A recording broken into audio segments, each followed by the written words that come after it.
All right, so we're going to talk about how performance marketing is not an actual investment and how, well, there's something that is. So let me share the story here. So, Neil, did I send you that podcast with the Airbnb CEO Brian Chesky, the Lenny podcast? Yeah, you did, but I did not watch it. Oh, all right. Well, so it's a really good podcast. Everyone should listen to it, whether you're a marketer or CEO. So it's like a masterclass in product marketing, but also marketing, also how to CEO as well. And so I'll just hone in on this one area over here. So he has said that they were spending $1 billion, Airbnb, the company, they're spending, and they're publicly traded, they're spending $1 billion a year on Google. And they decided, hey, you know what? We're just going to shut off performance marketing. And we're just going to focus on creating great product. We're going to focus more on, and obviously when they build new products, there's a big SEO component to it as well, because they have so many pages. But for them, they get very good organic traffic, and they just wanted to focus more on brand. They want to focus more on the product. And Brian said this, I'm not saying everyone should do this, but his whole thing is like, look, at the end of the day, you're paying the fire hose. Once you stop paying the fire hose, it goes away. Now, I wrote a post on X a couple of weeks ago just saying that paid ads are not an investment for the most part, right?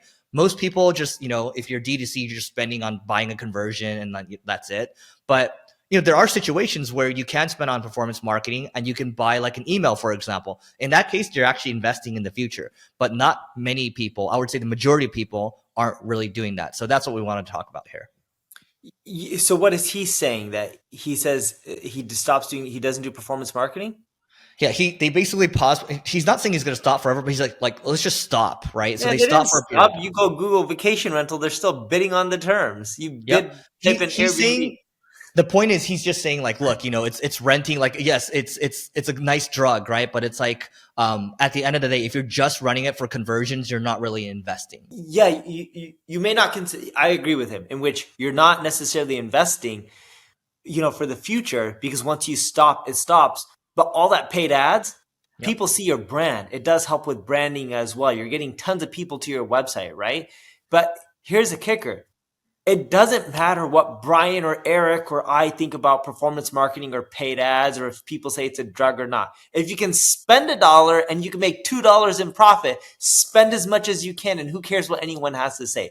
It's that simple. Yep. And here's the thing. So the key takeaway here is that at the end of the day, it's not you can say, yes, it's not an investment, but you can also say like, it's an arbitrage, and most businesses are arbitrages. Actually, all businesses are arbitrages. Dude, it's making money, right? Like you could say, oh, good product is an investment, paid ads isn't. But I bet you if they never ran one paid ad, because we've helped them with marketing over the years, if they never ran one paid ad, they would not be where they are today. The amount of people that have gone to know Airbnb because of all the money they spent on paid Google ads is a big chunk of the people. Now, granted, if they had a crappy product, it doesn't matter how much they spend on paid ads, it's not going to be that effective. I still do think you need an amazing company, big TAM, great product, great user experience. All those things are extremely important to the core.